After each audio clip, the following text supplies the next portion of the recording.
Awesome. Well, thank you guys so much for coming out. I know we're kind of late in the afternoon and everyone's kind of getting a little tired waiting for the after party. But let's talk about evangelizing the community with an ambassador program. And this morning I added Japanese translations using Google Translate. So I apologize if the translations are not perfect, but that's an effort. Okay, cool. So my name is Ado Kukic, and I work as a developer evangelist for Auth0. And for those of you guys that don't know about Auth0, we're basically an identity and authentication company. So we solve all of those annoying challenges of building login systems, building identity, authentication, authorization, single sign-on. We kind of make it really simple for developers to implement, best-in-class identity authorization without having to code it themselves. And we are hiring for all sorts of positions here in Japan as well. And that's enough about Auth0. So let's talk about ambassador programs and why your organization should have one. And let's first talk about the goal of an ambassador program. So basically, the goal of an ambassador program is to build a worldwide group of individuals looking to generate awareness and adoption of your product. So feel free to steal this line or this sentence as it is and just shoot it to your boss, replace your product with your company name, and hopefully it gets accepted. So that's the overall goal of an ambassador program. But what about its mission? Why should we have an ambassador program?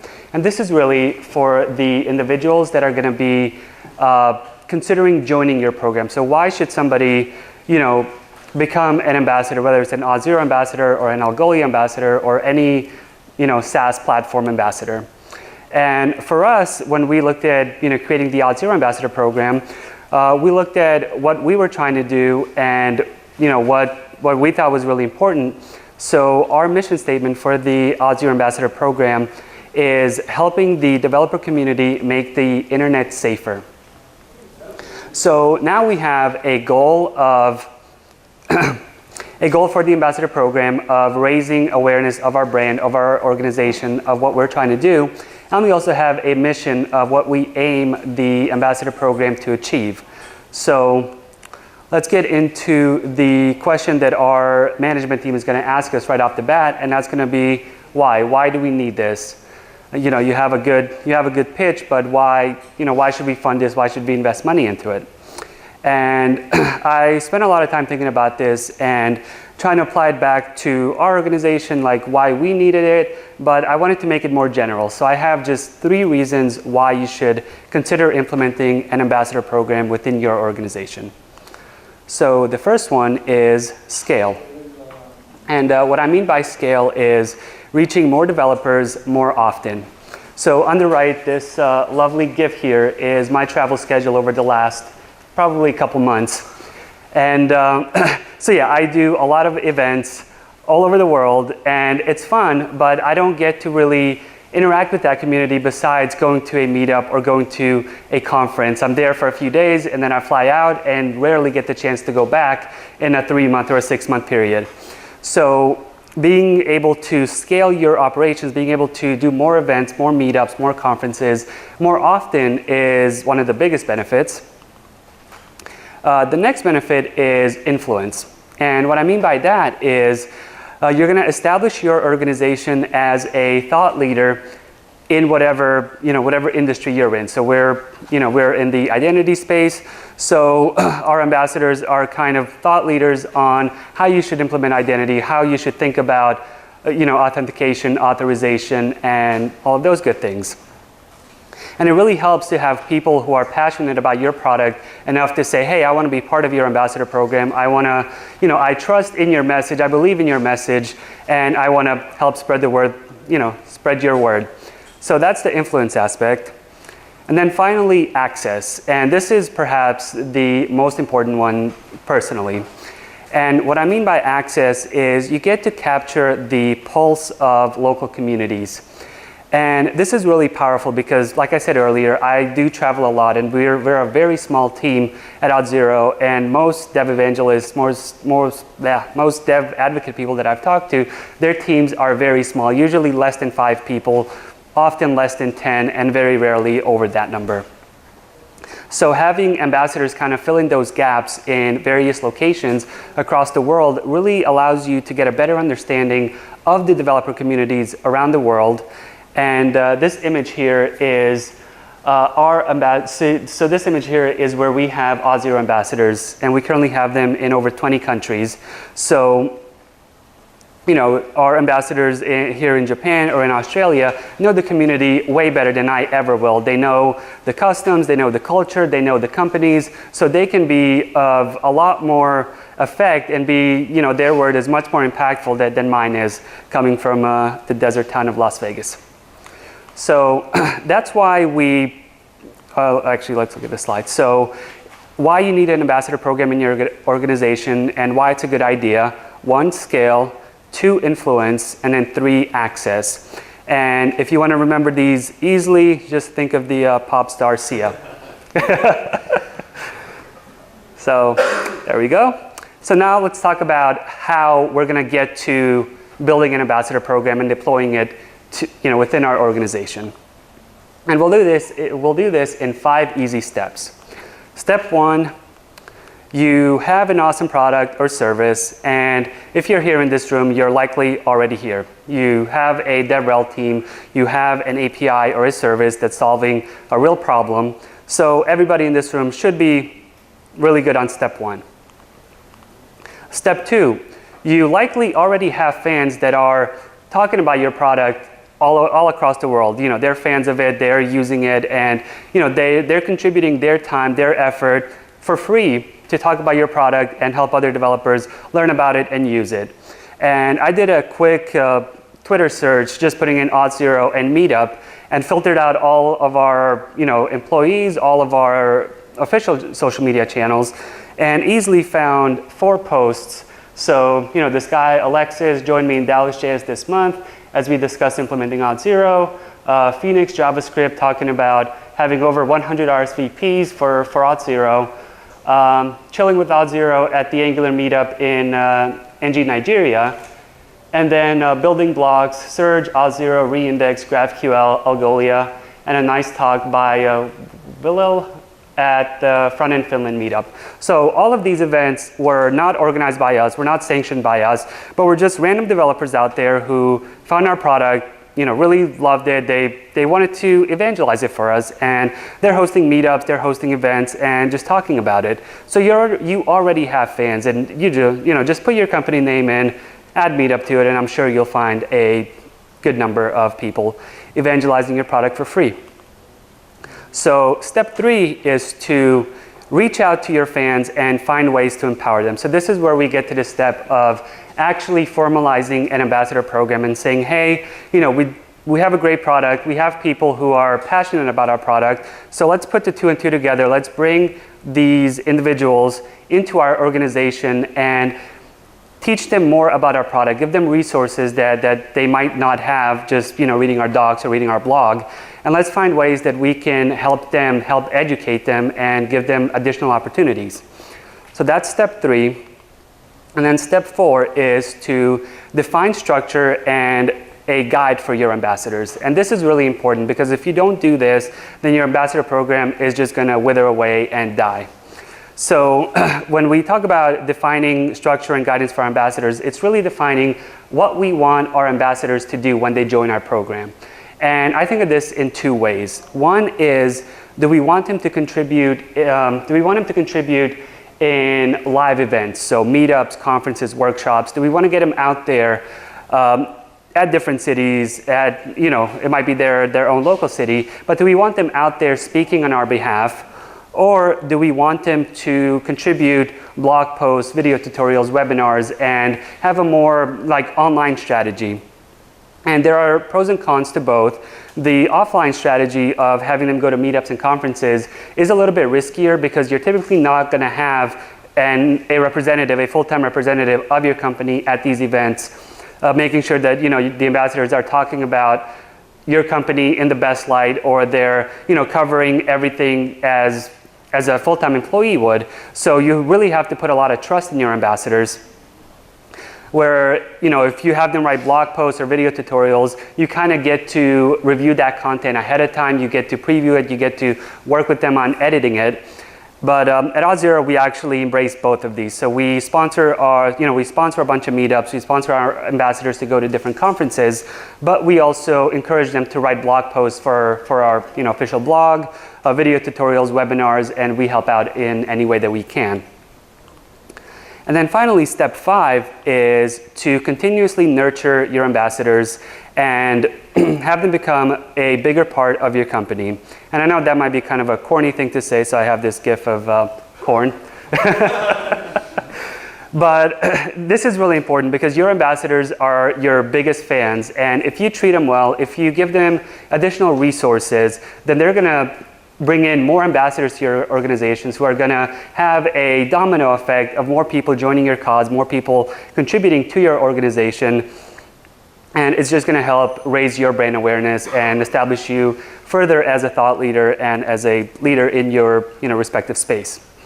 So that is how you start up with an ambassador program. But let's talk about that slide number 3, which was empowering the ambassadors and how we can bring people into our organization that are not full-time employees, but still treat them as such and still give them a lot of opportunity and give them a lot of ways that they can excel within the organization and establish their own brand as well.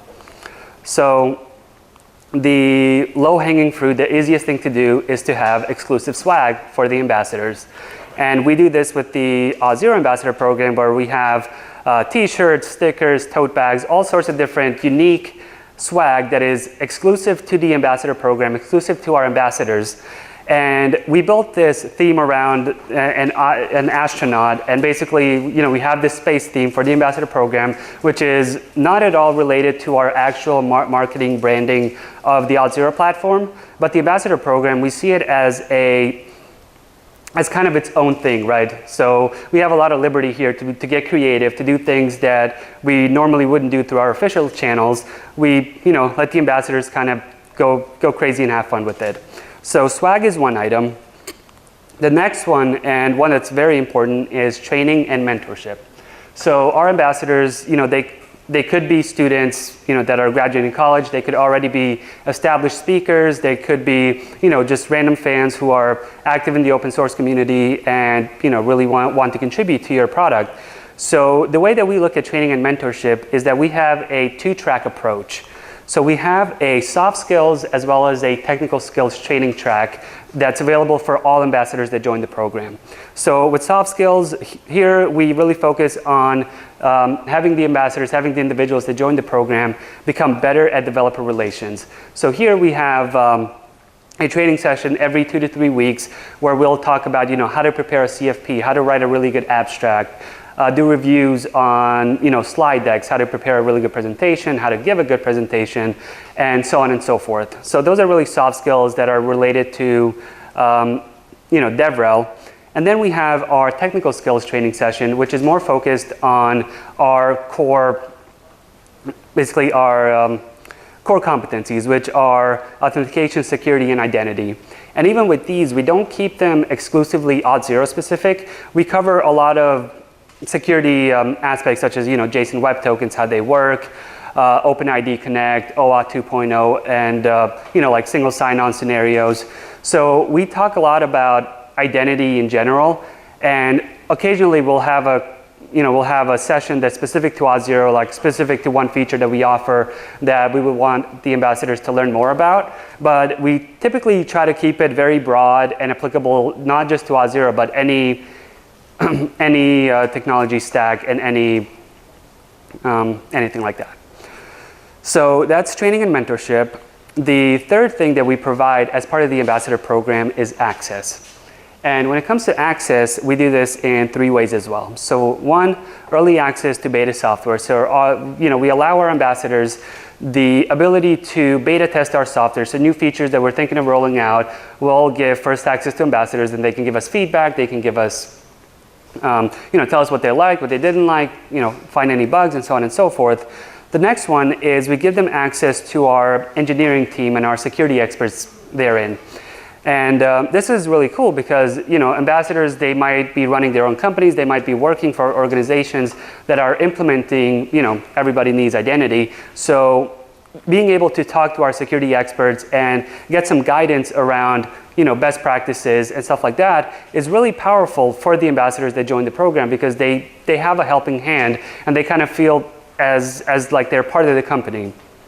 And then finally, we'll occasionally have guest speakers from other organizations or just experienced public speakers that'll come in and talk about various topics, again, on dev relations, on lessons learned, on what to do, what not to do, and we'll just kind of have fun with it. So that's access. And then this final one is financial support. And this one, usually when I talk to DevRel folks that are thinking about launching their own ambassador program, and I get to this section on financial support, they're like, ooh, you know, we don't know if we want to spend a bunch of money on this. And from our experience, spending the money is absolutely worth it. And the way that we spend money on the ambassador program is through 3 different ways. One, sponsorships of meetups and events. So if our ambassadors want to host a meetup in their local city, and, you know, they need a venue or they want to get some pizza and drinks, we'll sponsor it. You know, we'll give them up to like $500 to host an event. Same thing for events. If it makes sense for us to sponsor a particular event where an ambassador is going, we'll do that. The second one, and probably our biggest expense, is airfare and lodging for ambassadors.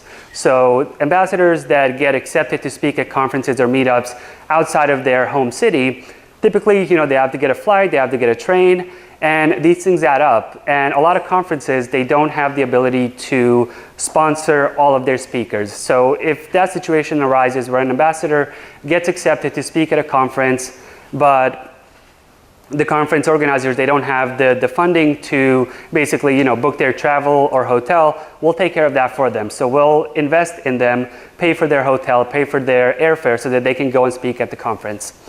And then finally, paying our ambassadors for writing articles on our blog. So we have a guest author program, and for ambassadors that do want to contribute, you know, copy, that do want to contribute blog posts showing how to implement our features in various languages and frameworks, we'll pay them like $200 or $250 for every article that they write. And, you know, this will go through our content marketing team, and they'll work with them one-on-one to do edits, to make sure all the content is correct. But it's a really good program, and it kind of incentivizes the ambassadors to contribute more and be more active within the organization. And then finally, this last one is really easy, but you should absolutely do it as much as you can, and that is recognition. So every month we recognize 2 of our ambassadors, one that is external, that is not an Auth0 employee, and then one that's kind of internal, that's as part of their role within the company. You know, like Kim, for example, she's a technical content lead, but if she, you know, did a talk, and I believe for last month she did a talk at Angular Up in Israel. So it's not her day job to do that, but she was accepted to the conference. We sponsored her travel and everything, so we made her the ambassador of the month for the month of June or May. And then Takahiro here, he's one of our ambassadors here in Japan, and he was our ambassador of the month for one of the best things I've ever seen, and I'll show you that in just a little bit. So we recognize our ambassadors both on our site, on our social media. We have a dedicated Medium blog called Auth0 Ambassador, where we'll do interviews with the ambassadors, kind of get to know them a little bit more, see what they're doing, you know, just kind of learn more about them and kind of give them more exposure and kind of build their brand as well. So again, if you want to easily memorize or have a acronym for the 5 steps of managing an ambassador program, all I could find was AFTER. So, so it's not a very good one, but access, financial support, training and mentorship, recognition, and exclusive swag. That's literally the only word you could come up with these 5 letters. So let's briefly talk about our story and my story managing the Auth0 Ambassador Program over the last year. It's going to be our 1-year anniversary in about 2 weeks. So we initially onboarded 14 ambassadors back in July of 2017, our initial 14, and then we held a boot camp from between July and August, and basically here we did an 8-week, like every week or every 2 weeks, we did a training session that was either that soft skills or technical skills session, talking about how to prepare a CFP, what JSON Web Tokens are, and so on and so forth. And at the beginning of August, we started tracking contributions. So we said, hey, if you get accepted to a meetup, a conference, send us the information so that we can track it and we can see if this thing is actually having an impact. And so right now we're in July. July isn't over yet, but we are on track to surpass 200 contributions by the end of this month. So I would say that the program has been very successful so far. And then if we look at the year one results a little bit more closer, currently we have 60 ambassadors across 29 different countries on all 6 continents. We have currently, as of this morning, 197 contributions, with 161 of these coming from our external ambassadors, which are not part of the company, but are part of our external ambassador program. Our ambassadors have talked at over 25 conferences in the last year, including NG Atlanta, NodeConf Argentina, Java 1, DroidCon, CodeMash, Developer Week, and many, many others. Over 50 meetups were either hosted or attended and spoken at by our ambassadors, and some of these include Angular NYC, Madrid JS, Buenos Aires, Moscow Python meetup, Colombo JS, and many, many others. And our ambassadors have contributed many different blog posts. Some have run workshops, webinars, and just many other contributions to the ambassador program. But the one that really stood out for me as one of the most unique contributions I've seen was Takahiro. And he actually wrote a book on building secure authentication with Auth0 in single page applications. And this book was actually written in Japanese because we didn't have any resources on it. So he saw this really great opportunity. He wrote this book, printed it, and went to one of the local book fairs here and sold all 150 copies like that day. So that was really amazing to see. And he did these really amazing illustrations for how authentication works, and I just thought it was amazing. So to summarize, the benefits of running an ambassador program in your organization are scale, influence, and access. So you're going to be able to do more events, cover more ground. You're going to establish your organization as more of a thought leader in your specific area of expertise. And finally, you'll get deeper and better access to the local communities because the developers that live there, they know it better than we ever will. So putting trust in them and empowering them is going to go a long way. But it should also be a two-way street. So you shouldn't just get ambassadors and use them, for your own evil wills. So our ambassadors, they gain experience. So being able to host events, go to events, they, gain experience in public relations and dev relations. They get mentorship from us. So, we'll do those technical skills training, we'll do the soft skills training, and also opportunities. So a couple of our ambassadors have actually gone through the process of becoming full-time employees within our company. Others have gotten job offers at universities, at different companies, and have asked us for recommendations based on the stuff that they did for us. So it's a two-way conversation. It's a two-way street of having this. It benefits both of us. Having an ambassador program should be beneficial to your organization, but it should also be beneficial to the individuals that take up their own time to contribute to your cause. And with that said, I want to say thank you guys, and here is a picture of some of our ambassadors over the last year that I could find.